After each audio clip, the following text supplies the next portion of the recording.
Welcome viewers. आज आपण बजेटमधले 7 महत्त्वाच्या मुद्द्यांबद्दल बोलणार आहोत. पहिला मुद्दा म्हणजे फिनान्स मिनिस्टरनी बजेटमध्ये बँकांना क्रेडिट असेसमेंट करता नवीन गाईडलाईन्स डेव्हलप करा अशी सूचना केलेली आहे. आत्तापर्यंत सगळ्या बँका लोन देण्याकरता तुमचे ITR, फिनान्शियल्स, बॅलन्स शीट ह्याच्यावर आधारितच लोन देत होते. आता इथून पुढे बँकांना अशा सूचना केल्या आहेत की डिजिटल फुटप्रिंटचा सुद्धा विचार करावा. म्हणजे सोशल मीडियाचा प्रेझेन्स किती आहे, वेबसाईट कशी आहे, तुमचे कस्टमर डेटाबेस किती आहे, वगैरे वगैरे. सो ह्यांनी काय होईल, जे डिजिटल मीडियाचा वापर करून बिझनेस मोठे होतात त्यांना सुद्धा बँक लोन मिळण्याकरता सुकर होणार आहे.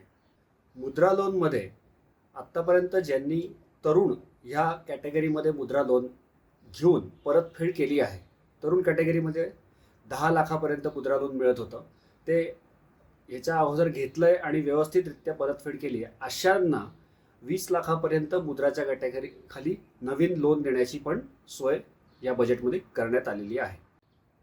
MSMEला कोलॅटरल फ्री मशिनरी लोन देण्याची सुद्धा सोय या बजेटमध्ये करण्यात आलेली आहे.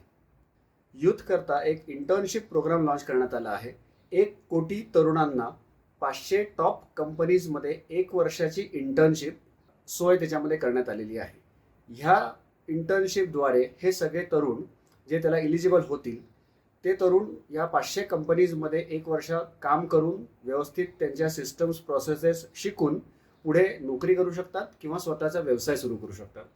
ज्या तरुणांना स्वतःचा व्यवसाय सुरू करायची इच्छा आहे सुरुवातीपासून, त्यांनी पण ही इंटर्नशिप करावी असं मी त्यांना नक्की आग्रह करेल, जेणेकरून ह्या मोठ्या कंपनीजच्या सिस्टम्स प्रोसेसेस ते व्यवस्थित शिकून तशा पद्धतीने आपला व्यवसाय सुरू करू शकतील. Women led development, women led empowerment करता 3 लाख कोटीची सोय या बजेटमध्ये करण्यात आली आहे. आता या 3 लाख कोटीमधनं obviously entrepreneurship development, woman entrepreneur development, woman business development करता बरेच फंड्स येतील. त्यामुळे ज्या वुमन एंटरप्रिन्युअर्स आहेत किंवा ज्या वुमन एंटरप्रिन्युअर होऊ इच्छिता त्यांना भरपूर स्कीम्स याच्यामधनं मिळतील. त्यांनी याचा नक्की फायदा करून घ्यावा आणि आपले व्यवसाय मोठे करावे, नवीन व्यवसाय सुरू करावे. भारताला इंटरनॅशनल टुरिस्ट डेस्टिनेशन म्हणून डेव्हलप करण्यासाठी पण बरंच बजेटमध्ये ॲलोकेशन करण्यात आलं आहे.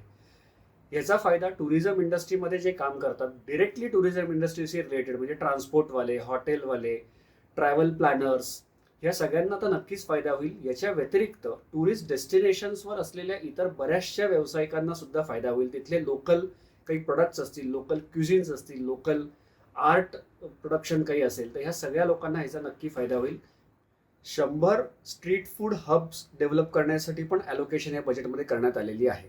तर जे स्ट्रीट फूडमध्ये काम करणारे लोक आहेत, म्हणजे छोटे फूड मॅन्युफॅक्चरर्स झाले, स्ट्रीटवर फूडच्या गोष्टी बनवून विकणारे लोक झाले, त्यांनी ह्या गोष्टीकडे लक्ष ठेवायला पाहिजे की त्यांचं शहर याच्यामध्ये सिलेक्ट होतं आहे का, किंवा ते ज्या शहराच्या जवळपास राहतात ते शहर याच्यामध्ये सिलेक्ट होत असेल तर अशा लोकांना बिझनेस मोठा करण्यासाठी ही चांगली संधी आहे.